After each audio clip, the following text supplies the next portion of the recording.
हे भगवान मुझे अंधेरे से रोशनी की ओर ले चलो। और आंखों के डॉक्टर ऑप्थेल्मोलॉजिस्ट यही काम करते हैं, आपको अंधेरे से निकालकर रोशनी की ओर ले जाते हैं। लेकिन इतने जल्दी फास्ट और इंस्टेंटेनियस जो रिजल्ट्स है ना, वो आई की फील्ड में ही मिलते हैं। आज पेशेंट को चश्मा लगा हुआ है, पेशेंट ने सर्जरी कराई, अगले दिन ही उसको बिना चश्मे के साफ दिख रहा है। 25 मिनट के लिए कोई काम करना है और 5 मिनट का ब्रेक लेना है। उस 5 मिनट में आप टहल सकते हैं, नेचर में जा सकते हैं, आकाश को देख सकते हैं। जैसे किसी पेशेंट ने 20 साल की एज का पेशेंट है और उसने लेसिक कराई है, तो 40 साल की एज तक उसको चश्मे की कोई रिक्वायरमेंट नहीं पड़ेगी। लोग गाड़ी लेते हैं जी, उसकी सर्विस 5,000 या 10,000 किलोमीटर में जरूर कराते हैं। क्यों? हमारी फैमिली ने जाना है, हमने ड्राइविंग करनी है, भाई हमारी गाड़ी में कोई प्रॉब्लम ना हो। इस सेक्शन में हम बात करेंगे आंखों की जो आम समस्याएं हैं जिससे ज़्यादातर लोग जूझते हैं उनके बारे में। अगर हम ये सोचें कि हर साल एक बार हमें अपनी आईज का, बॉडी का चेकअप कराना है, तो जो अर्ली प्रॉब्लम्स हैं उनको हम अच्छे से डिटेक्ट कर सकते हैं। और जिनको पास टाइम नहीं है, जिनको ये पता ही नहीं है कि हमें अपना आईज का चेकअप कराना चाहिए, लोग तो सोचते हैं कि जब हमें प्रॉब्लम होगी तब हम जाके चेक कराएंगे। क्योंकि डॉक्टर साहब जनरली देखा जाता है कि जब आंखों की समस्या होती है, नंबर आ जाता है, तो पेरेंट्स बड़े कॉन्शियस हो जाते हैं बच्चों को लेकर। वो कहते हैं कि आप ये फल खा लो, गाजर खा लो, ये वाला विटामिन के कैप्सूल खा लो, या इस तरह की होम रेमेडीज ले लो। पेरेंट्स का मेनली यही रहता है कि हमारा बच्चा खाना नहीं खाता और खाना खिलाने के लिए हम उसको यूट्यूब, कंप्यूटर वगैरह चला देते हैं। ये भी एक बड़ी गलत आदत है। दोस्तों, बियॉन्ड बाउंड्रीज के आज के एपिसोड में आपका स्वागत है। हम सब जानते हैं हमारी आंखें हमारे लिए एक वरदान है। आंखें सिर्फ देखने का ही काम नहीं करती, आंखें इस दुनिया से, इस रंगीन दुनिया से हमारा तारुफ कराती हैं। हमारा जो बड़ा विज़न बनता है वो इन आंखों के जरिए बनता है। इन आंखों के जरिए पहुंचकर ही चीज़ें हमारे दिमाग के अंदर एक छाया के रूप में अंकित हो जाती हैं, मेमोरीज़ के रूप में छप जाती हैं, और वही जब हम उनको याद करते हैं तो एक नई दुनिया क्रिएट करती हैं। दोस्तों, इन आंखों के साथ यदि कुछ गलत हो जाए, कुछ हादसा हो जाए, इनके साथ कुछ बुरा हो जाए, तो हमारी दुनिया कैसी होगी? आप समझ सकते हैं मैं किस तरह की बात कर रहा हूँ। दोस्तों, आज हम बात करेंगे आपकी आंखों की। आंखें हमें इस दुनिया को सुंदर दिखाने का काम करती हैं। आंखें हमारी खूबसूरती में भी चार चांद लगाती हैं। आंखों के ऊपर पूरी दुनिया के अंदर बहुत सारे कवियों और शायरों ने बहुत अलग अलग और बड़ी सुंदर बातें की हैं। आज हम बात करेंगे आपके आंखों के स्वास्थ्य की, आपके आंखों के अंदर होने वाली बीमारियों की। और हमारे साथ एक विशेष मेहमान मौजूद हैं जो आंखों के बहुत बड़े सर्जन हैं। करनाल के अंदर आपने नाम सुना होगा अरोड़ा आई एंड लेसिक सेंटर का। पिछले 20 सालों से अपनी आंखों की एक्यूमेन से, महारत से, ऑप्थेल्मोलॉजी के अंदर एक बड़ा नाम बनाया है डॉक्टर संजीव अरोड़ा ने। और हमारा सौभाग्य है आज के इस पॉडकास्ट में डॉक्टर संजीव अरोड़ा हमारे विशेष मेहमान हैं। डॉक्टर साहब, आपका स्वागत है। थैंक यू जी। बियॉन्ड बाउंड्रीज के सभी श्रोताओं को मेरा नमस्कार। तो आज हम डॉक्टर साहब से बहुत सारी बातें करेंगे आंखों के बारे में, अलग अलग पर्सपेक्टिव पे बात करेंगे, उनकी जर्नी के बारे में जानेंगे, उनके विज़न के बारे में जानेंगे, आंखों की केयर के बारे में जानेंगे, आंखों की कॉमन बीमारियों के बारे में जानेंगे, आंखों में नई नई इनोवेशंस के बारे में जानेंगे, और इस बीच बहुत सारी और बातें भी करेंगे। तो पहले डॉक्टर साहब का एक परिचय प्राप्त करने की कोशिश करते हैं। डॉक्टर साहब का प्रोफाइल जब मैं पढ़ रहा था तो मैं बड़ा अच्छा लगा जान के कि 20 साल से डॉक्टर साहब ने आई के क्षेत्र में, ऑप्थेल्मोलॉजी के क्षेत्र के अंदर बहुत सारी उपलब्धियां हासिल की हैं। उन्होंने लेसिक लेज़र के अंदर, कैटरेक्ट सर्जरी के अंदर, रिफ्रैक्टरी सर्जरी के अंदर बहुत सारे काम किए हैं। इंटरनेशनली और नेशनली बहुत सारी उन्होंने पब्लिकेशन की हैं, बहुत सारे लेक्चर्स दिए हैं, बहुत सारी लाइव वीडियोस दी हैं अलग अलग कॉन्फ्रेंसिस के अंदर।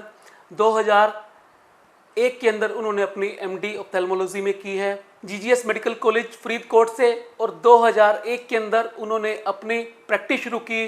करनाल के अंदर एक बड़े मशहूर डॉक्टर होते थे, डॉक्टर पसरीचा आई इंस्टीट्यूट के नाम से उनका अस्पताल था, वहाँ से अपनी यात्रा शुरू की। और 2004 में उन्होंने सेक्टर 7 करनाल के अंदर अरोड़ा आई एंड लेसिक सेंटर बनाया। पिछले 20 सालों से वो एक लीडिंग ऑप्थेल्मोलॉजिस्ट हैं करनाल के अंदर। तो हमारा सौभाग्य है आज डॉक्टर साहब हमारे साथ हैं। डॉक्टर साहब, सबसे पहले हम जानना चाहेंगे आपकी ये ऑप्थेल्मोलॉजी की जर्नी शुरू कैसे हुई, किस चीज़ ने आपको इंस्पायर किया एक आंखों का डॉक्टर बनने के लिए, इस दुनिया को देखने का नज़रिया आपका कैसा बदला जब आप इस फील्ड के अंदर आए?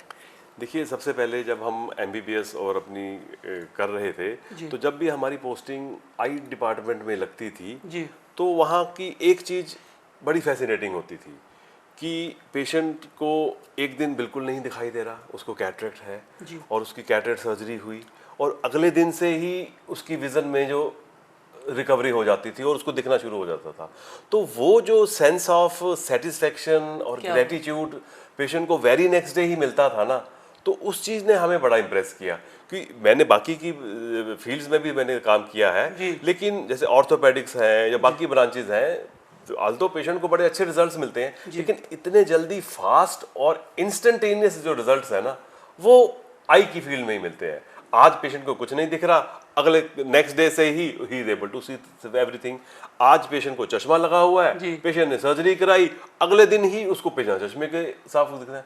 तो ये जो सेटिस्फेक्शन लेवल जो हमने पेशेंट में देखा ना, तो उससे I was very much impress.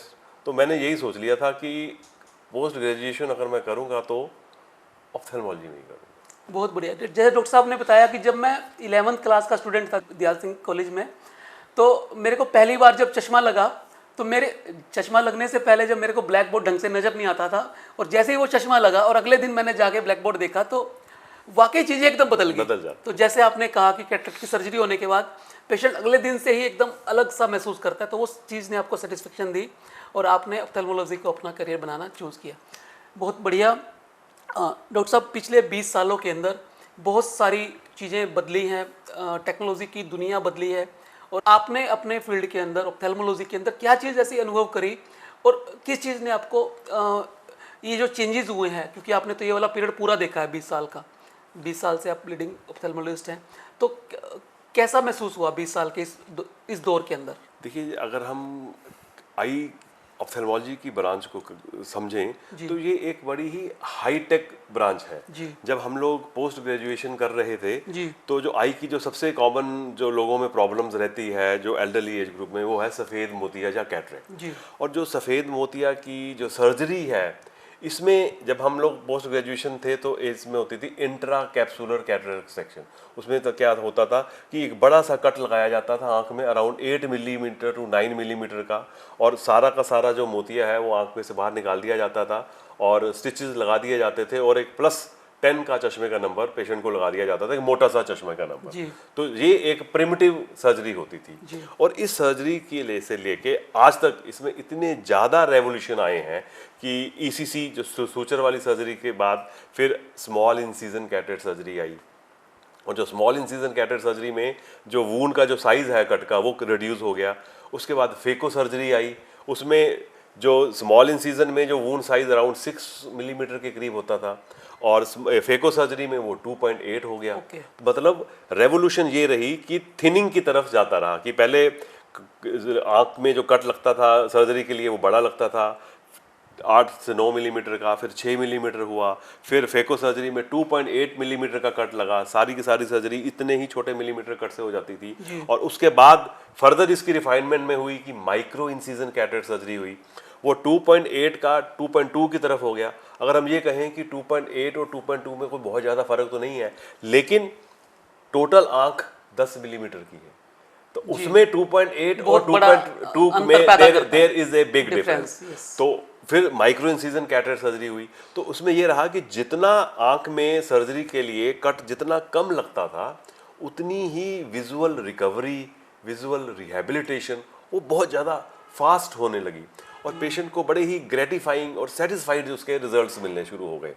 तो ये सारी रेवोल्यूशन आई, और आजकल तो जैसे हर फील्ड में एआई है, हर फील्ड में रोबोटिक सर्जरी आ रही है, और नाउअडेज कैटरेक्ट सर्जरी में भी अब रोबोटिक कैटरेक्ट सर्जरी इंट्रोड्यूस हो गई है। इसमें जब हम कैटरेक्ट सर्जरी करते हैं तो कुछ पार्ट हम रोबोट से करते हैं, आर्टिफिशियल इंटेलिजेंस के साथ करते हैं, और वो उसके बाद फिर माइक्रोफेको सर्जरी करी जाती है। तो उसका एडवांटेज हमें ये मिलता है कि जो प्रिसाइज स्टेप्स हैं कैटरेक्ट सर्जरी के, वो हर केस में रिप्रोड्यूसिबल रहते हैं, परफेक्ट रहते हैं, प्रिसाइज रहते हैं, और पेशेंट को जो विजुअल रिजल्ट्स मिलते हैं वो बहुत जो मैनुअल बेटर गलती की संभावना होती थी वो बड़ी मिनिमाइज। अब जैसे ये है कि अगर हम कैटरेक्ट सर्जरी कर रहे हैं और कैटरेक्ट सर्जरी करते करते हमने एक स्टेप होता है कि जिसमें लेंस का जो कैप्सूल होता है उसकी हमने 5 मिलीमीटर की एक ओपनिंग बनानी है जी। तो एज एन ह्यूमन हैंड आप 5 मिलीमीटर बिकॉज 5 मिलीमीटर की ओपनिंग बनाओगे और किसी में 4.9 की बन जाएगी,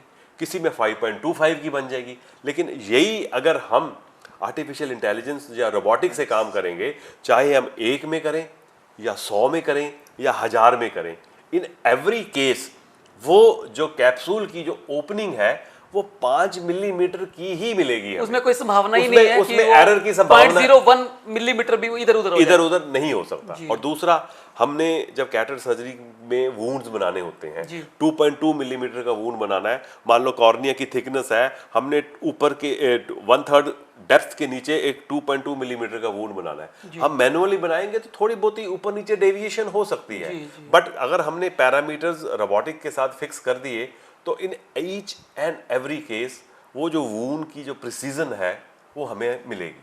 तो तभी कहते हैं कि जितनी एडवांसमेंट हो रही है उसके रिजल्ट्स जो है वो रिप्रोड्यूसेबल हैं, प्रिसाइज हैं और पेशेंट को बेटर रिजल्ट्स इसके मिलते हैं। ये तो रेवोल्यूशन हुई कैटरेक्ट सर्जरी में। और एक और जो रेवोल्यूशन जो है वो है रिफ्रैक्टिव सर्जरी। रिफ्रैक्टिव सर्जरी जैसे कि चश्मे का नंबर है, आज की डेट में टीनेजर्स को चश्मे का नंबर लगा हुआ है और चश्मे के नंबर से उनको एक सोशल स्टिग्मा रहता है, उनको अपनी रूटीन एक्टिविटीज़ में प्रॉब्लम रहती है, तो गैजेट्स वगैरह उन्होंने यूज़ करने हैं, स्पोर्ट्स एक्टिविटीज़ करनी है, तो उनके लिए एक हिंड्रेंस है चश्मा। तो चश्मा उतारने के लिए भी जब हमने प्रोफेशन शुरू किया और आज की डेट में there is a drastic difference in the technology. शुरू में क्या होता था कि डायमंड ब्लेड के साथ कॉर्निया के ऊपर कट लगाए जाते थे, डिपेंडिंग अपॉन द नंबर। जितना कम नंबर है उतने कम कट, जितने ज़्यादा नंबर है उतने कट ज़्यादा लगाए जाते थे। तो उसे बोलते थे रेडियल केराटोटमी, आरके सर्जरी जो हम जिसे कहते हैं। शुरू में ये काफ़ी ज़्यादा प्रचलित हुई। इसके लिए एक ही सेंटर होता था, डॉक्टर हार्दिया। बेसिकली क्या है, उस सर्जरी में क्या होता था कि जो कॉर्निया है वो वीक हो जाती थी, तो उसके बाद उसमें स्टेबिलिटी नहीं रहती थी, बिकॉज कट लग जाते थे कॉर्निया में बहुत सारा, कॉर्निया फ्लैट हो जाता था। तो उस सर्जरी के जब देखा गया कि विजुअल रिजल्ट्स अच्छे नहीं है, तो देन नेक्स्ट टेक्नोलॉजी आई लेसिक। तो लेसिक के बड़े ही ग्रेटिफाइंग रिजल्ट्स बने, बड़े जल्दी पेशेंट की वेरी नेक्स्ट डे से ही रिकवरी हो जाती थी। तो आरके उसके बाद बिल्कुल ऑब्सोलीट होगी और फिर लेसिक आई। तो with course of time LASIK surgery में भी बहुत ज़्यादा इनोवेशंस आई। पहले जो लेसिक सर्जरी होती थी उसमें जो फ्लैप्स बनते थे वो ब्लेड या कैराटोम से बनते थे। फिर ब्लेड फ्री लेसिक आई, स्माइल आई, स्माइल प्रो एक्स आई, सिल्क आई, और आज की डेट में जो लेटेस्ट एडवांसमेंट रिफ्रैक्टिव सर्जरी में लेसिक में है वो है femto laser with Contoura. Femto laser with Contoura vision जी। तो इसका ये एडवांटेज ये रहता है कि ये 100% ब्लेड फ्री प्रोसीजर है, 100% ऑटोमेटेड प्रोसीजर है। इसमें मैनुअल कुछ भी मैनिपुलेशन नहीं होती, और फ्लैप भी इसमें लेज़र से ही बनता है।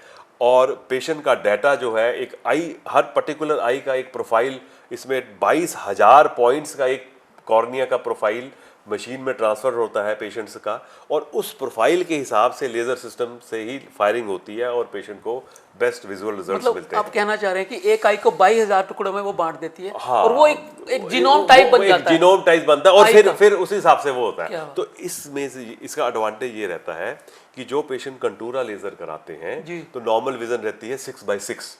30% पेशेंट्स में जो विजन है वो 6/6 से भी बेटर हो जाती है, मतलब दे गेट सुपर विजन, और वी कैन से ईगल्स आई। और ये लाइफ लॉन्ग रहती है आपके साथ, ऐसा नहीं है कि कुछ साल के बाद? ये लाइफ लॉन्ग रहती है।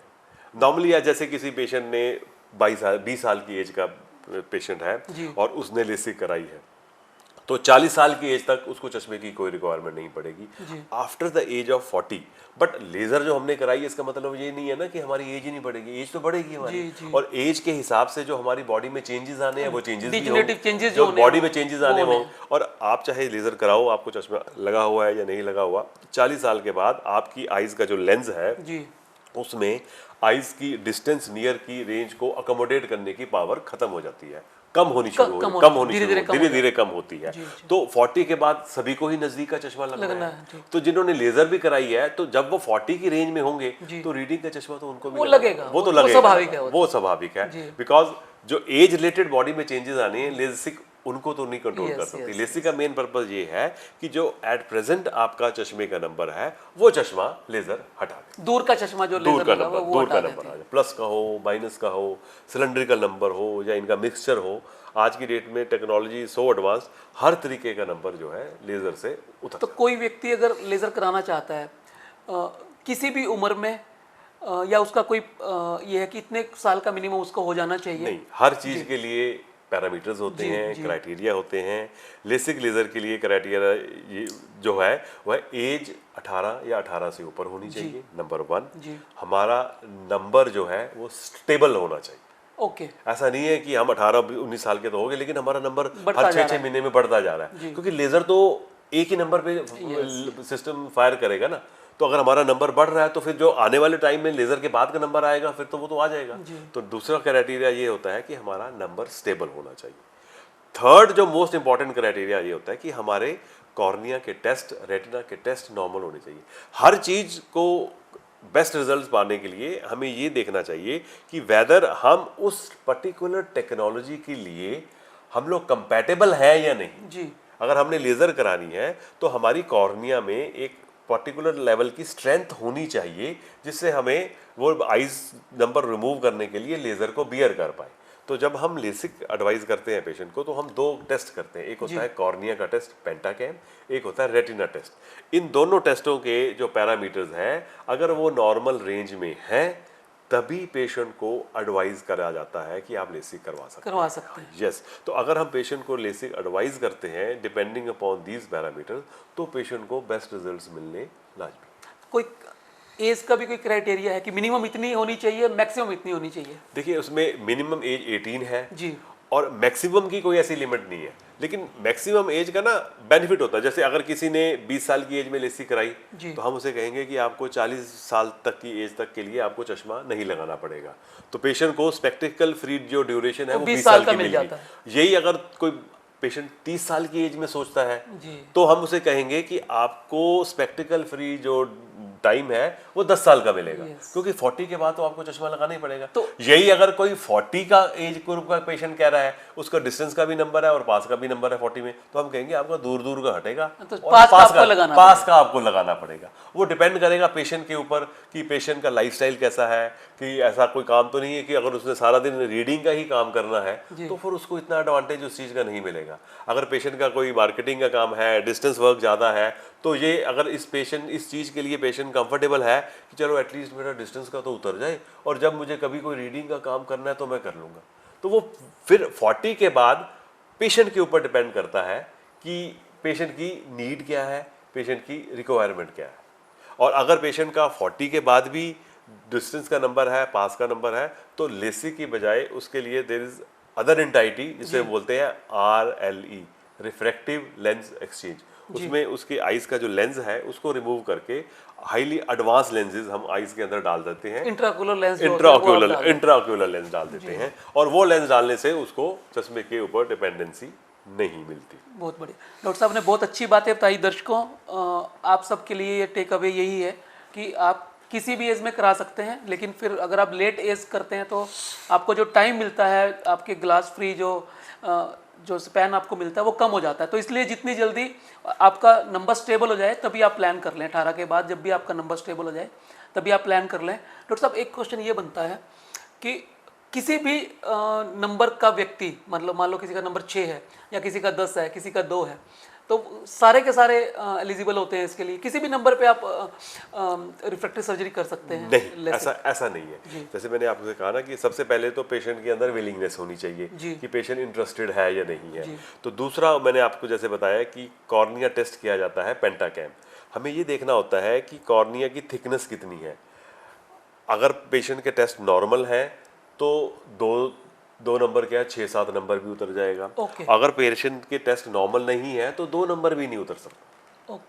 टेस्ट का नॉर्मल होना ज़्यादा इम्पोर्टेंट है। ज़्यादा नॉर्मली अगर टेस्ट नॉर्मल है तो 8 से 10 नंबर तक के केसेस में लेसिक सर्जरी से हम पेशेंट के नंबर को रिमूव कर सकते हैं। और अगर पेशेंट का नंबर 10 से ज़्यादा है तो उसके लिए ICL एक ऑप्शन रहती है पेशेंट को, जिसे हम बोलते हैं इम्प्लांटेबल कॉन्टैक्ट लेंसेज। जैसे हम कॉन्टैक्ट लेंस है सुबह लगाए रात को उतार देते हैं, वो थोड़े से टाइम के लिए होते हैं। हाँ, वो सुबह लगाए रात को उतारे, थोड़ा सा प्रिकॉशन भी हमें रखने पड़ते हैं। तो वैसे ही उसी कैटेगरी के लेंसेज होते हैं ICL इम्प्लांटेबल कॉन्टैक्ट लेंस या फेकिक लेंस, वो हम सर्जरी से आईज के अंदर फिट कर देते हैं जी। वो नॉर्मली उन केसेस में फिट करते हैं जिनके लिए लेसिक कंपैटिबल सूटेबल नहीं होती। उसकी लाइफ कितनी होती है फिर एक बार लगाने के बाद? तो उसकी लाइफ भी ये रहती है कि जब तक हमारी आंख में सफेद मोतिया नहीं आ रहा, ओके, तब तक वो काम करते हैं। क्योंकि वो जो लेंसेज हैं वो हमारी आईज के अंदर जब तक हमारा जो नहीं आता। नॉर्मल लेंस है उसके ऊपर लगाए जाते हैं। ओके, तो विद एज जो सफेद मोतिया है सभी की आंखों में आता है, किसी में जल्दी आता है, किसी में लेट आता है। और जब हमारी आंख में सफेद मोतिया आना शुरू हो जाता है तब वो इतने इफेक्टिव नहीं, बिकॉज उनके पीछे सफेद मोतिया आ गया तो फिर उसकी वजह से हमें विजन में प्रॉब्लम आती है। डॉक्टर साहब, इस सेक्शन में हम बात करेंगे आंखों की जो मुख्य समस्याएं हैं, आम समस्याएं हैं जिनसे ज़्यादातर लोग जूझते हैं, उनके बारे में। एक तो सबसे बड़ी समस्या है ड्राई आई की, एक कैटरेक्ट की और एक ग्लूकोमा की। ये क्या क्या है, इनमें कैसे एक आम आदमी को पता लगे? और दूसरा, क्या अर्ली डायग्नोसिस का, अर्ली डिटेक्शन का फ़ायदा मिलता है? देखिए, चाहे आई हो या हमारी होल बॉडी हो, हमारे अंदर ये अवेयरनेस होनी बहुत ही जरूरी है कि हमें अपना प्रिवेंटिव बॉडी का चेकअप कराना चाहिए। हम लोग गाड़ी लेते हैं, उसकी सर्विस 5,000 या 10,000 किलोमीटर में जरूर कराते हैं। क्यों? हमारी फैमिली ने जाना है, हमने ड्राइविंग करनी है, भाई हमारी गाड़ी में कोई प्रॉब्लम ना हो। चाहे कोई भी प्रॉब्लम ना हो, जब हमें मैसेज आता है, जब हमें लगता है कि हमारे 10,000 किलोमीटर हो गए, हम लोग अपनी गाड़ी की सर्विस के लिए बड़े पर्टिकुलर, ताकि बड़े एक्सीडेंट से बच सके। लेकिन ये सोच हमारी अपनी बॉडी के प्रति नहीं होती। अगर हम ये सोचें कि हर साल एक बार हमें अपनी आईज का, बॉडी का चेकअप कराना है, तो जो अर्ली प्रॉब्लम्स हैं उनको हम अच्छे से डिटेक्ट कर सकते हैं। अब रही बात कैटरेक्ट की, जब कैटरेक्ट कोई बीमारी नहीं है, ये एज रिलेटेड प्रोसेस है। जैसे कि हमारे बाल सफ़ेद होते हैं, हमारे चेहरे पे झुर्रियाँ आती हैं, वैसे ही हमारी आईज का जो लेंस है वो ट्रांसपेरेंट से ओपेक होना शुरू हो जाता है। जब वो ट्रांसपेरेंट से ओपेक होना शुरू होता है तो हम उसको सफ़ेद मोतिया कहते हैं। शुरू में हमें जब कैटरेक्ट शुरू होता है तो हमारी विजन में डिस्टर्बेंस आती है, हमारी विजन की क्वालिटी जो है डिस्टर्ब हो जाती है और धीरे धीरे वो मोतिया बढ़ना शुरू हो जाता है। अगर हम अर्ली स्टेज में ही अपना आई चेकअप करा लेंगे तो हमें पता चल जाएगा कि ये प्रॉब्लम एक ऐसी है कि सफ़ेद मोतिया की वजह से है, और अगर हम इसका प्रॉपर ट्रीटमेंट कराएंगे, इसकी सर्जरी कराएंगे, तो जो हमारी विज़न में क्वालिटी ऑफ विज़न इफेक्ट हो रही है, जो हमारी क्वालिटी ऑफ लाइफ इफेक्ट हो रही है इसकी वजह से, वो हमें ठीक हो जाएगी। तो cataract is basically a most common cause of preventable blindness. Cataract को बढ़ने से भी रोका जा सकता है? देखिए, अगर शुरू किसी को हो गया और तो ऐसी कोई चीजें होती हैं या कोई लाइफस्टाइल में कुछ चेंजेस करने से? लाइफस्टाइल में चेंजेस ये रहती हैं कि हमें अच्छा फूड हैबिट्स रखनी चाहिए, हमें अच्छा लाइफस्टाइल रखना चाहिए, हमें डाइटरी हैबिट्स ठीक रखनी चाहिए, हमें अपनी पोस्चरल हैबिट्स ठीक रखनी चाहिए, जिससे हमारी आईज पे अननेसेसरी स्ट्रेस और स्ट्रेन ना पड़े। जैसे you can't stop the greying of your hairs, you can't stop the fall of your hairs. तो वैसे ही कैटरेक्ट जो प्रॉब्लम है ना, ये है कि डिजीज हमें ना हो उसके लिए हम एक्टिव लाइफस्टाइल करें, लेकिन कैटरेक्ट तो डिजीज है ही नहीं, ये तो part of the ageing, part of the ageing process है। ये तो सभी में ही आना ही है। किसी में जल्दी आता है। आप जैसे कोई नॉर्मल हेल्दी पर्सन है जिसको डायबिटीज नहीं है, किसको हाइपरटेंशन नहीं है, तो उसमें जो कैटरेक्ट है वो कंपैरेटिवली थोड़ा सा लेट एज में आएगा, जहाँ पे कोई मेडिसिन वगैरह नहीं ले रहा। और अगर किसी को डायबिटीज है, हाइपरटेंशन है, स्टेरॉइड्स की मेडिसिन ले रहा है या कोई और मेडिसिन ले रहा है जिसमें बॉडी का हीमोडायनेमिक मैकेनिज्म थोड़ा डिस्टर्ब होता है, तो उनको कैटरेक्ट थोड़ा जल्दी आ जाता है। तो इसलिए अर्ली डायग्नोसिस अगर हम करेंगे तो हमें ज़्यादा बेटर रिजल्ट मिलेंगे। और दूसरी बात ग्लोकोमा की, ग्लोकोमा में क्या होता है कि शुरू में हमें पता ही नहीं चलता, ग्लोकोमा इज काला मोतिया है। इसमें जो भी विजन में डैमेज होता है वो परमानेंट होता है और इरिवर्सिबल होता है। तो ग्लोकोमा एक ऐसी डिजीज है जिसमें हमें अर्लीस्ट पॉसिबल टाइम में इसको डिटेक्ट करना जरूरी है। तो ये अर्लीस्ट कैसे डिटेक्ट करेंगे? ये अर्लीस्ट हम तभी डिटेक्ट कर पाएंगे अगर हम ये हैबिट डालेंगे कि हमें अपनी आईज का रेगुलर चेकअप कराना है।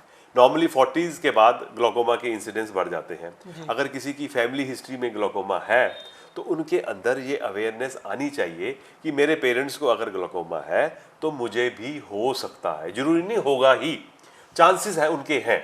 तो ऐसे केसेस में चाहे ना भी फैमिली हिस्ट्री ग्लोकोमा हो, 40 के बाद तो हमें रेगुलर इंटरवल पे चेकअप कराना ही चाहिए। अगर हम चेकअप कराएंगे अर्लीस्ट फेज में, हम अगर ग्लोकोमा को डिटेक्ट कर लेंगे तभी उसकी मेडिसिन स्टार्ट हो जाएंगी। तो जो भी डैमेज ग्लोकोमा करता है और अगर हम उसको लेट स्टेज में हम डिटेक्ट करते हैं तो वो डैमेज हमें नहीं होगा। तो awareness is very very important. ऐसे ही डायबिटीज है, India is a diabetic capital. लोगों के ऑक्यूपेशन की वजह से, लोगों के लाइफस्टाइल की वजह से लोगों को डायबिटीज हो रही है। और डायबिटिक पेशेंट को हर साल एक बार अपनी आइज का रेटिना जरूर चेक कराना चाहिए। लोग कहते हैं हम तो ठीक है, हमें तो कोई प्रॉब्लम ही नहीं है, हमें कोई दिक्कत ही नहीं है, जब कभी दिक्कत होगी तो देखेंगे। तो ऐसा नहीं है। डायबिटीज की वजह से जब हमारे रेटिना में चेंजेस आने शुरू होते हैं तो इनिशियली उनकी वजह से कुछ नहीं होता। जब उनकी वजह से विजन में कमी आनी शुरू हो जाती है उन चेंजेस की वजह से, और जो ये विजन में जो कमी होती है ये इरिवर्सिबल होती है, ये परमानेंट ये परमानेंट है। मान लो अगर आज हमारी विजन 6/6 है और हमारी डायबिटिक रेटिनोपैथी की वजह से, जो डायबिटिक रेटिनोपैथी, जब डायबिटीज हमारी रेटिना को अफेक्ट करती है तो हम उसको डायबिटिक रेटिनोपैथी कहते हैं। अगर उसने हमें 10% डैमेज कर दिया और उस 10% डैमेज के बाद हम अगर अपना आई चेकअप कराने जा रहे हैं तो हम उस 10% डैमेज को रिकवर नहीं कर सकते, हमें फर्दर डैमेज को रोकना है। तो इसलिए it is very very important कि पब्लिक अवेयरनेस होनी लोगों में बहुत ज़रूरी है डिजीज़ को अर्लीस्ट पॉइंट में डिटेक्ट करने के लिए। तीसरी बात आप कर रहे थे ड्राई आई की। तो ड्राई आई तो ये है कि आज की डेट में ये तो पैंडेमिक है जी। कोविड टाइम में भी देखा लोगों ने कि लोग घर में बंद हो गए, हर बंदे ने गैजेट्स यूज किए, मोबाइल, लैपटॉप्स, कंप्यूटर, आईपैड्स। तो इसके बिना किसी का गुजारा भी नहीं है। तो इतना ज़्यादा गैजेट्स जब हम यूज़ करते हैं, गैजेट्स की रेडिएशन निकलती हैं, तो इन गैजेट्स को यूज़ करते समय हम लोग इतने ज़्यादा इनमें इनगॉर्स्ड हो जाते हैं, इतने ज़्यादा हम इन्वॉल्व हो जाते हैं कि हम आंखों को झपकाना भूल जाते हैं। जब हम आंखों को झपकाते नहीं हैं तो आंखों में से टीयर्स ज़्यादा इवेपोरेट हो जाता है। जब टीयर्स इवेपोरेट हो जाता है तो आंखें ड्राई हो जाती हैं। तो इसलिए it is very very important. मैं ये नहीं कहूँगा कि हमें गैजेट्स यूज़ नहीं करने चाहिए, हम गैजेट्स यूज़ करें, बिकॉज उनके बिना life is stand still, because they are the integral part of our system now. But हमें कुछ छोटे छोटे बातों का ध्यान रखना चाहिए। वो बातें क्या है कि जब हम सिस्टम यूज़ कर रहे हैं, गैजेट यूज़ कर रहे हैं, तो हमें 2020 का एक रूल फॉलो करना चाहिए। 2020 is very important because of the IPL and 2020 cricket. Her 20 minute के बाद हमें 20 सेकंड के लिए अपनी आईज को सिस्टम से हटा लेना चाहिए और हमें 20 फुट की दूरी पे देखना चाहिए, फिर हम दोबारा अपने सिस्टम पे लग जाए। गैजेट यूज कर रहे हैं, हाँ, 20 मिनट आपने कर लिया, फिर 20 मिनट के बाद 20 सेकंड के लिए हटा के आपने 20 फुट देखना है, 20 फुट की दूरी पे देखना है। तभी बड़े बुजुर्ग ये कहते थे कि जब आप काम कर रहे हो तो आप बाहर विंडो पे देखो, उसका पर्पस यही है कि आप नजर हटाओ और दूर देखो। क्या बात।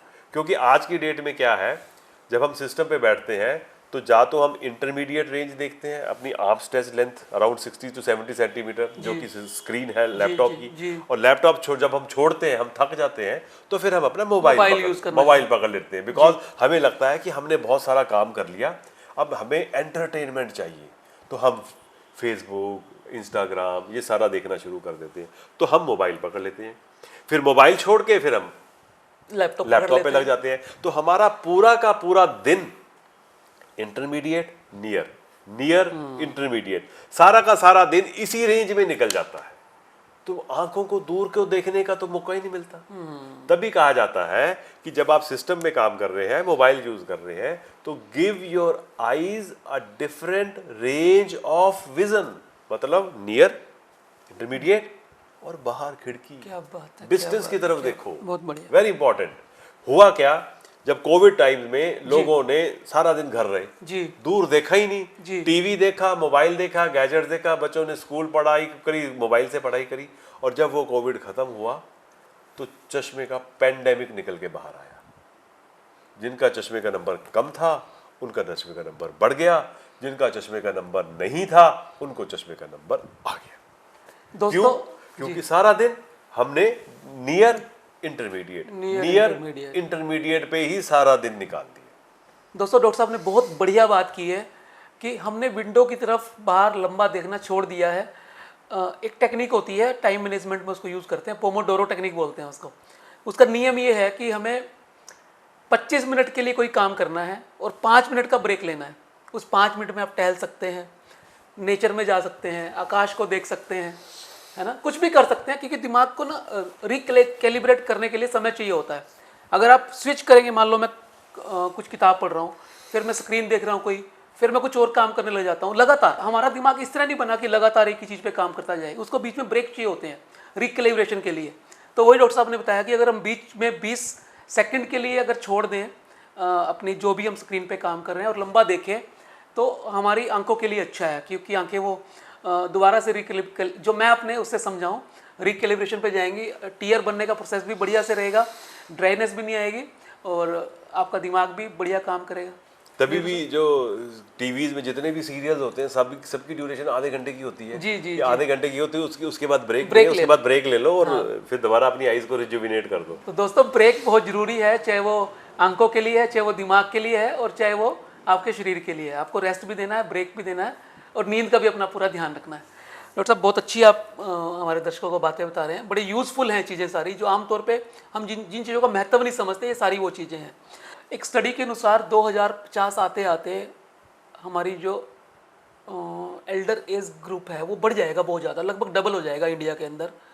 और जैसे ही वो डबल होगा जब, तो हमारी आंखों की समस्या भी बढ़ेंगी, क्योंकि आमतौर पे वही 40, 45, 50 साल के बाद लोगों को आंखों की समस्याएं डिजनरेटिव डिसऑर्डर की वजह से आनी शुरू हो जाएंगी। तो उनके लिए हमारे पास क्या सजेशंस हैं, कैसे वो उस चीज़ को डिले कर सकें, और स्पेशली एल्डरली जो हमारे हैं, जो हमारे बुजुर्ग हैं, उस चीज़ को डिले कर सकें कुछ। देखिए, एक तो आपने बताया अर्ली डिटेक्शन के लिए आप रूटीन चेकअप कराते रहें, उसके अलावा और क्या चीज़ें ध्यान रखें वो?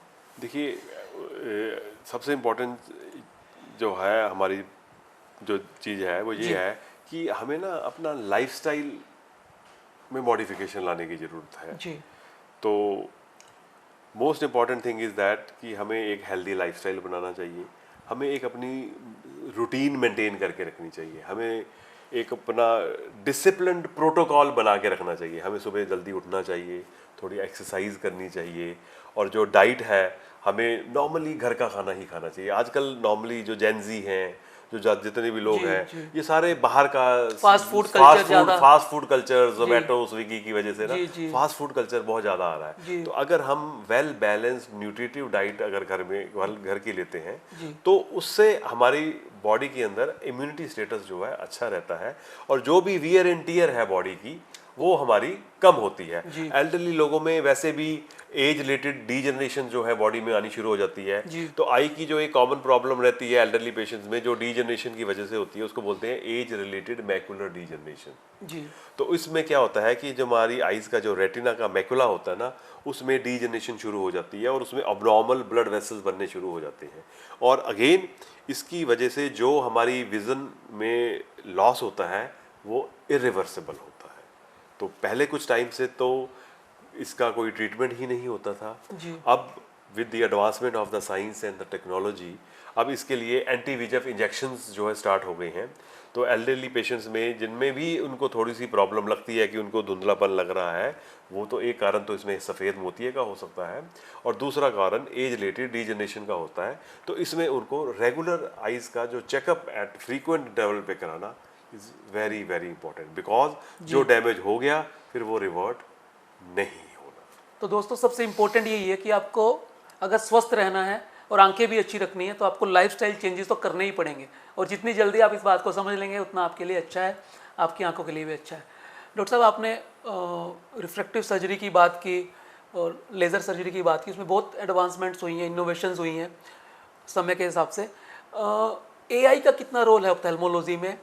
क्या आपने डायबिटिक न्यूरोपैथी की बात की, आपने डायबिटिक रेटिनोपैथी की बात की, तो उसके अंदर भी क्या बड़ा एक्यूरेटली और बड़े कम समय में और जल्दी हम पता लगा पाते हैं उसका? एआई का कुछ रोल है इसके अंदर, और बाकी चीज़ों में कहाँ रोल है इसका एआई का? देखिए, आई में तो सारा का सारा जो डायग्नोस्टिक्स है, सर्जरी वाला पार्ट है, हम आर्टिफिशियल इंटेलिजेंस और एडवांस टेक्नोलॉजी की मदद से ही काम करते हैं। अगर आज की डेट में हम रोबोटिक कैटरेक्ट सर्जरी कर रहे हैं तो वो रोबोटिक कैटरेक्ट सर्जरी में हमें आर्टिफिशियल इंटेलिजेंस का ही, हमें फेमटो लेज़र का ही हम उसमें जो स्कोप है वो उसको एडवांटेज को ले रहे हैं। तो इसकी वजह से हमें प्रिसीजन मिल रहा है, हमें एक्यूरेसी मिल रही है, सेफ्टी प्रोफाइल ज़्यादा हो रहा है और पेशेंट को जो विजुअल रिजल्ट्स हैं वो बेटर मिल रहे हैं। सेम लेसिक लेज़र में जो फेमटो लेज़र टेक्नोलॉजी है कंटूरा विजन की, उसमें भी with the help of then artificial intelligence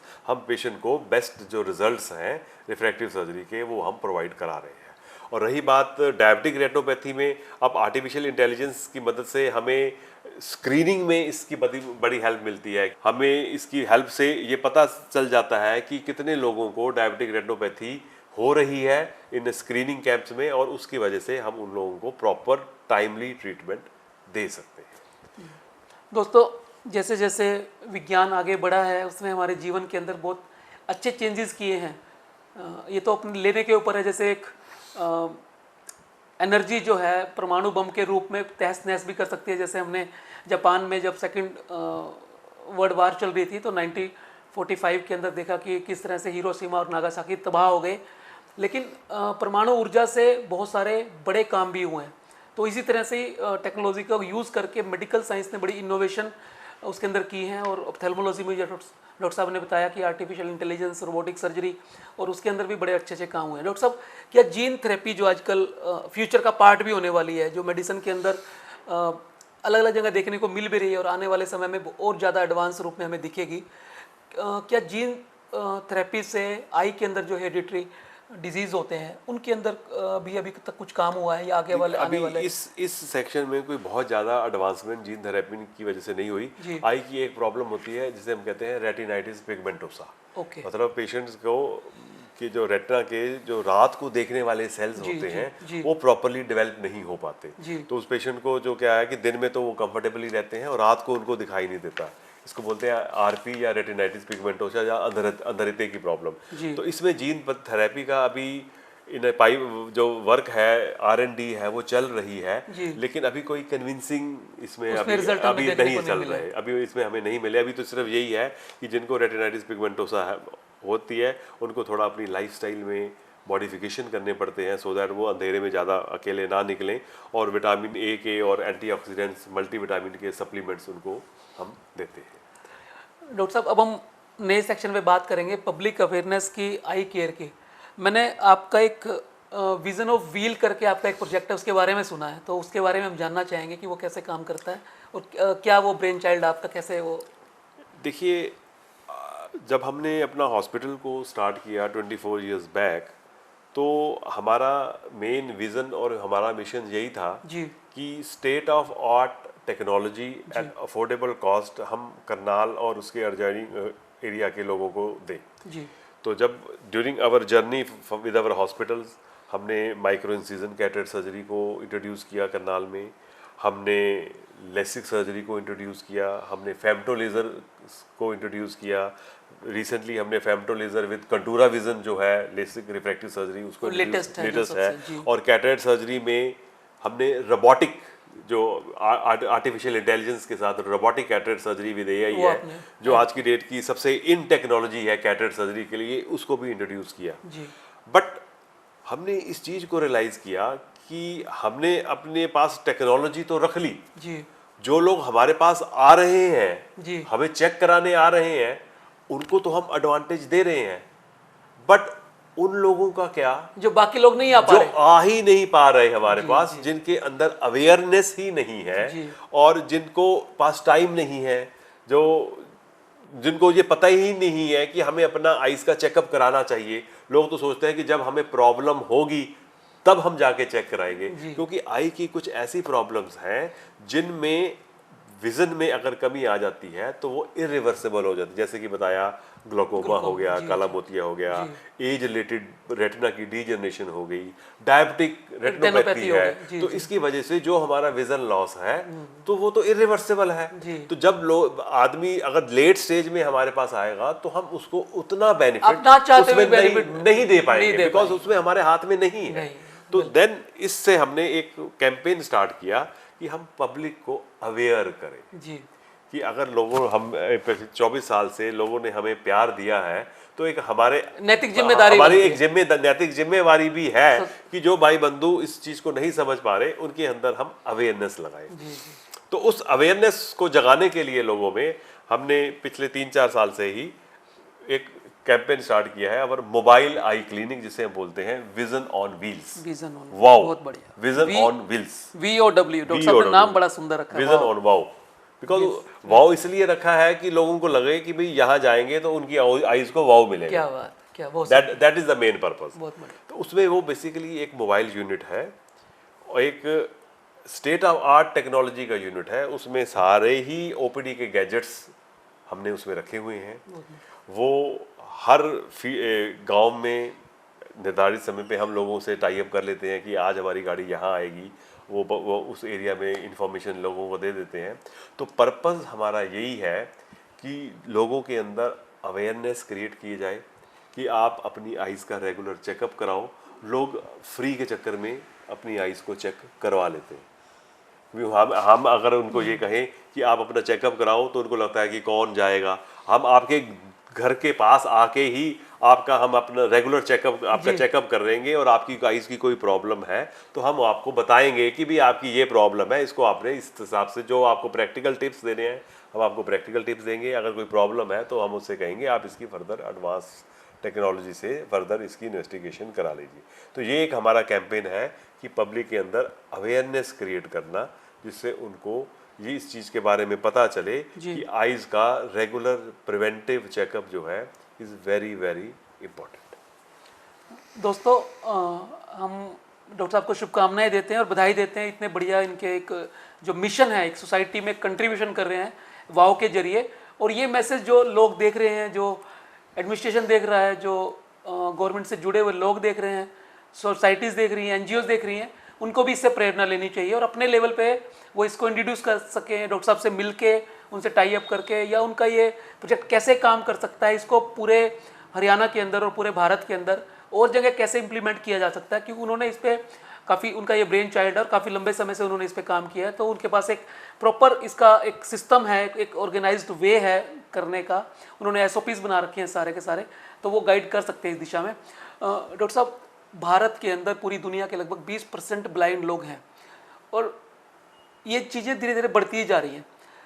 तो क्या हमारे पास ऐसी कोई स्ट्रेटजी, ऐसी कोई पॉलिसी है जो जो जो हम गाइड कर सकें लोगों को भी और सरकार को भी, हम अपनी तरफ से मैसेज दे सकें कि क्या हो सकता है कि जो ये प्रिवेंटेबल ब्लाइंडनेस है, जैसे पहले आपने बताया भी कि अर्ली डिटेक्शन अगर हो जाए तो ये कम की जा सकती है।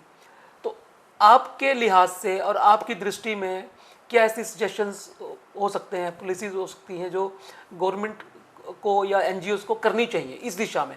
देखिए, इस दिशा के लिए एक national programme for control of blindness जो सेंट्रल गवर्नमेंट की तरफ से ये चल रहा है, उसमें जो प्रिवेंटेबल ब्लाइंडनेस के लिए काफ़ी टाइम से विजन फॉर ऑल 2020 का भी एक स्लोगन था कि ये चल रहा है कि जो 3 कॉजेज होते हैं प्रिवेंटेबल ब्लाइंडनेस के, सफ़ेद मोतिया, refractive error and corneal obesity. तो इसके लिए यही है कि ये जो सर्विसेज हैं लोगों तक पहुंचनी चाहिए। उसके लिए NGOs को भी मिलके काम करना चाहिए, और सरकार की तरफ से भी ये आयुष्मान योजना भी इसी पर्पस के लिए चली है कि those who are poor and affordable services नहीं ले सकते तो उन लोगों को ये सर्विसेज पहुँचे। और जो NGOs हैं उनको स्कूल्स में सर्वे कराने चाहिए, डिफरेंट सोसाइटीज़ में सर्वे कराने चाहिए, सो दैट लोग अपनी आइज़ का चेकअप कराएं। छोटे बच्चों की चेकअप हो, जिससे पता चले जिन बच्चों को अगर आई साइड वीक हैं उनको चश्मा का नंबर मिलना चाहिए, उनको चश्मा भी मिलना चाहिए, सो दैट कि जो अवॉइडेबल ब्लाइंडनेस है उसको हम कम कर सकें। कम। तीसरा कारण कॉर्नियल ओपेसिटीज़ है, जी। जिसमें कॉर्नियल ट्रांसप्लांट किया जाता है। तो अगर उसमें लोगों के अंदर अवेयरनेस आए कि आफ्टर द डेथ वो कॉर्निया डोनेट करें, तो जो थर्ड कैटेगरी है कॉर्नियल ओपेसिटी वाली ब्लाइंडनेस, उसमें भी हमें काफ़ी मदद मिल सकती तो आपके पास जैसे जन सेवा दल काम घरोंडा में साल में 2 या 3 कैंप लगाते हैं। पहले ये मानव सेवा संघ था, मैंने भी उसकी चैरिटेबल डिस्पेंसरी में 25 साल पहले जब वो शुरू हुई थी तो मैंने वहाँ शुरू कराई थी घरोंडा में। तब से हम लगभग हर साल 2 से 3 कैंप लगाते हैं आंखों के, तो अलग अलग आई सर्जन्स को बुला के वो करवाते हैं। तो इस तरह के कैंप्स के अंदर पार्टिसिपेट करने के लिए या लोगों को और ज़्यादा जोड़ने के लिए हमारे पास और भी कुछ ऐसे वो तरीके हो सकते हैं कि और इनका वाकई कोई फ़ायदा होता है। मतलब मैं आपको रियली में एक क्वेश्चन मेरे मन में काफ़ी समय से था कि इन कैंप्स के अंदर जो सर्विसेज लोगों को मिलनी चाहिए, जो एक अच्छे सेटअप के अंदर मिलती हैं, क्या वो उतने अच्छे से वो उनके कैटरेक्ट के ऑपरेशन हो पाते हैं, सर्जरीज हो पाती हैं? या पहले क्या होता था कि शुरू में जब हम लोगों ने अपनी हॉस्पिटल स्टार्ट किए तो डिफरेंट ऑर्गेनाइजेशन के साथ मिलके हम फ्री चेकअप कैंप करते होते थे और हम पेशेंट की सर्जरीज भी करते होते थे। उससे हम सरकार से परमिशन ले लेते थे, हमें लेंस वगैरह मिलते थे। तो अब तो उससे डेफिनेटली जो लोग पुअर होते थे, जो लोग सर्जरी के लिए जिनके पास पैसे नहीं होते थे, उनकी फ्री ऑफ कॉस्ट सर्जरी होती थी, उनको फ्री मेडिसिन मिलती थी, उनका पोस्ट ऑफ केयर भी फ्री होता था। तो ये बेसिकली वही है कि जो अवॉइडेबल ब्लाइंडनेस को के लोड को इंडिया में कम करने का एक तरीका था। लेकिन धीरे धीरे नाउ अब सरकार की पॉलिसीज बन गई। पहले आरपीसीबी प्रोग्राम था, अब तो आयुष्मान प्रोग्राम है और जितने भी पुअर पेशेंट्स हैं उनके पास आयुष्मान कार्ड हो गया है। तो इसलिए अब तो पेशेंट के पास ही आयुष्मान कार्ड है, तो उसी कार्ड से ही वो सर्जरी करा लेते हैं। वो जरूरतें कम हो गई हैं। जो इस वजह से जो शुरू में जो ऑर्गेनाइजेशंस मिलके जो कैंपेनिंग वगैरह करती थी, अब वो चीज़ें धीरे धीरे वो टेपर ऑफ हो गई है। जी डॉक्टर साहब, बड़ा अच्छा आप अवेयरनेस की बातें बता रहे हैं। अब हम आपके पर्सनल इंसाइट की बात करेंगे। अपनी इस जर्नी के अंदर लगभग 23 साल आपको ऑप्थेल्मोलॉजी के अंदर हो गए हैं, पेशेंट को देखते हो गए। कोई ऐसा टची स्टोरी जिसने आपको बड़ा दिल से अच्छा महसूस कराया हो अपनी इस जर्नी के दौरान? कोई ऐसा पेशेंट आपके पास आया हो जो जिस आदमी की आंखें चली जा सकती हैं वो तो वही महसूस कर सकता है कि वो ब्लाइंड होने के बाद वो कैसा फील करता है। मतलब आप उसको रिकवर कर पाए हो, ऐसी कंडीशन के अंदर वो चला गया हो और आप उसको रिकवर करके दोबारा से इस रंगीन दुनिया को दिखाने का एक माध्यम बने हो। देखिए, ये तो हमारे साथ रोज ही होता है जी। जैसे मैंने आपको बताया कि आज की डेट में जो लोग हैं काफ़ी ज़्यादा एजुकेटेड हैं। लोगों को जब भी विजन रिलेटेड प्रॉब्लम थोड़ी सी भी शुरू होती है, आजकल लोग आके चेकअप करा लेते हैं। लेकिन कुछ ऐसे भी पुअर पेशेंट्स होते हैं जो कि नहीं चेकअप करा पाते। अब 10-15 दिनों में ही हमारे पास कुछ एक ऐसे पेशेंट्स भी आ जाते हैं जिनकी दोनों आंखों में ही सफ़ेद मोतियां हैं और जो सफ़ेद मोतियां बिल्कुल पका हुआ है और उनको कुछ भी दिखाई नहीं दे रहा। जी। तो जैसे कि मैंने आपको पहले भी बताया था कि कैटरेक्ट सर्जरी के बाद जो विजन में रिकवरी है वो बड़ी इंस्टेंटेनियस होती है। आज हमने ऑपरेट किया और अगले दिन से ही उसको दिखना शुरू हो जाता है। और अगर कोई ऐसा पेशेंट जिसको दोनों आंखों से बिल्कुल नहीं दिखाई दे रहा, उसको सिर्फ दोनों आंखों से हाथ हिलता हुआ दिखाई दे रहा है और अगले ही दिन वो 6-6-6-9 विजन ले रहा है और उसके ये विजन आने के बाद उसके जो सेंस ऑफ उसके अंदर सेटिस्फेक्शन और ग्रेटिफिकेशन है और जो स्माइल है, वो जो खुशी है, वो हमेशा ही हमारे लिए ड्राइविंग फोर्स भी रहती है। हमें और काम करने के लिए वो प्रेरित भी करती है और हमें तो उससे बहुत ज़्यादा सेटिस्फेक्शन और एनर्जी मिलती है। That is the main source of our energy. बिल्कुल सही डॉक्टर साहब ने, क्योंकि आंखें तो दोस्तों आंखों के बिना तो आप कल्पना कर रहे हैं। अब सपने में भी अगर आपको ये लगे कि आंखें नहीं है तो आप कैसा फील करेंगे? तो ये तो तो डॉक्टर साहब तो आंखें देने का काम करते हैं। आंखें देने का मतलब जीवन देने का काम करते हैं। डॉक्टर साहब, जनरली देखा जाता है कि जब आंखों की समस्या होती है, नंबर आ जाता है, तो पेरेंट्स बड़े कॉन्शियस हो जाते हैं बच्चों को लेके। वो कहते हैं कि आप ये फल खा लो, गाजर खा लो, ये वाला विटामिन के कैप्सूल खा लो या इस तरह की होम रेमेडीज़ ले लो। और नेट पे देख के या और सारी अलग अलग जगह से जो भी इन्फॉर्मेशन मिलती है उसको ऐड करने की कोशिश करते हैं अपने लाइफस्टाइल में, डाइट में। तो क्या ये चीज़ें वाकई काम करती हैं? देखिए, बच्चों की ग्रोथ के लिए इवन फॉर एल्डरली पर्सन्स के लिए भी, जो आज की डेट में ना जो वेल बैलेंस्ड जो घर का खाना है, homemade food, that is very important. जी। उसमें क्या है, green vegetables, fruits, milk products and nuts, ये सारी चीज़ें अगर हम लेते हैं तो हमें और किसी चीज़ की ज़रूरत नहीं है। मोस्ट इम्पॉर्टेंट चीज़ ये रहती है कि हमें बाहर का खाना नहीं खाना चाहिए। जो बाहर का जंक फूड है, जो बाहर के जो स्विगी जोमेटो से हम जो खाना प्रोसेस्ड फूड है, प्रोसेस्ड फास्ट फूड फूड है, which contain lot of preservative, Yes, yes. They are very unhealthy foods. तो वो उनका हमें जो कंजप्शन है वो कम से कम करना चाहिए। ठीक है, कभी मजबूरी है तो कभी महीने में एक आधी बार अगर खा लिया तो खा लिया, लेकिन हमें मेनली जो है होम फूड ही की तरफ ही ज़्यादा तवज्जो देनी चाहिए। पेरेंट्स का मेनली यही रहता है कि हमारा बच्चा खाना नहीं खाता और खाना खिलाने के लिए हम उसको यूट्यूब, कंप्यूटर वगैरह चला देते हैं। ये भी एक बड़ी गलत आदत है। पेरेंट्स को लगता है कि मोबाइल देने से हमारा बच्चा खाना खा रहा है। हमें अपने बच्चों के साथ क्वालिटी टाइम स्पेंड करना चाहिए। अगर हम उनको खाना खिलाने के लिए मोबाइल, कंप्यूटर्स वगैरह का यूजेस दे रहे हैं तो उनको उसी की ही हैबिट बन जाएगी, उसी की एडिक्शन बन जाएगी, तो फिर वो बिना मोबाइल के कुछ नहीं खाएंगे। और बच्चों के लिए स्क्रीन टाइम जो है वो कितना होना चाहिए आंखों की दृष्टि से? देखिए, आंखों की दृष्टि से तो ऐसा कुछ ये नहीं है कि इतने मिनट का ही स्क्रीन टाइम होना चाहिए, आधा घंटा ही सफिशिएंट। लेकिन ड्यूरिंग दैट स्क्रीन टाइम आपके रूम की जो लाइटिंग कंडीशन है प्रॉपर होनी चाहिए, बच्चे का पोस्चर ठीक रहना चाहिए। और अगर बच्चों ने मोबाइल कंप्यूटर्स में काम करना है तो वो डेस्कटॉप से काम करें, मोबाइल, लैपटॉप, आईपैड्स वगैरह से काम ना करें, क्योंकि अगर हम डेस्कटॉप से काम करेंगे तो हमारा डिस्टेंस मेंटेन रहेगा। अगर हमारे हाथ में मोबाइल है तो हम थोड़ी देर मोबाइल से काम करेंगे, फिर हम लेट जाएंगे, आड़े तिरछे हो जाएंगे, तो फिर उससे हमारा जोर पड़ेगा आइज पे, स्ट्रेस ज़्यादा पड़ेगा, हमारी पॉस्चरल हैबिट्स प्रॉपर नहीं रहेगी। डॉक्टर साहब, सबसे अंतिम प्रश्न मैं आपसे ये पूछना चाहूँगा कि आप क्या लिगेसी छोड़ना चाहते हैं ऑप्थेल्मोलॉजी के अंदर? आपको लोग याद करें, आपके काम को याद करें, आप क्या चाहते हैं कि किस चीज़ के लिए आपको जाना जाए?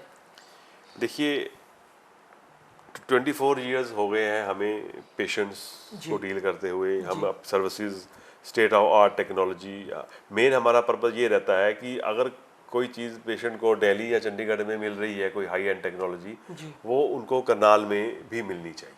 बहुत बढ़िया। एक तो हमारा मेन एम ये रहता है। और दूसरा, जब हम पेशेंट को ट्रीटमेंट देते हैं ना, तो ट्रीटमेंट के साथ साथ जो मोस्ट इम्पॉर्टेंट पार्ट होता है वो होती है एम्पैथी। क्या बात।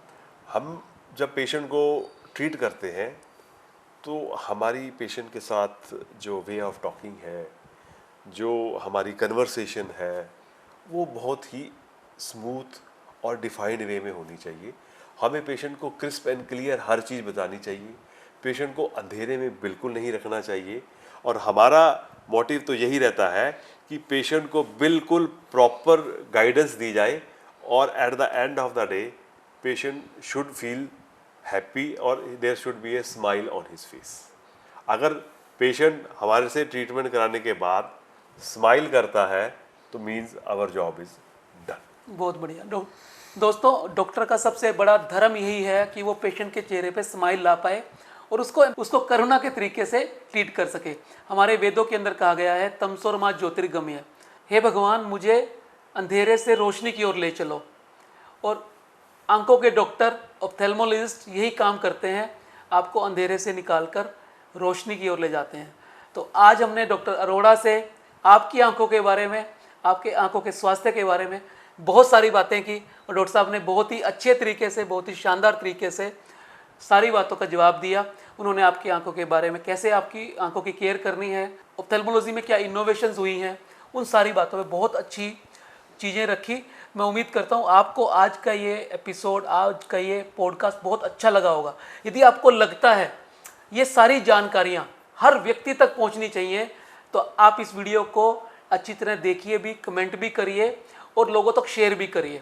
और यदि आपने चैनल को सब्सक्राइब नहीं किया है तो नोटिफिकेशन बेल के साथ कर लीजिए ताकि कोई भी वीडियो आपसे मिस ना हो। मिलते हैं अगले एपिसोड में फिर किसी नई पर्सनैलिटी के साथ, नए विषय के साथ। तब तक के लिए नमस्कार, जय भारत, जय हिंद।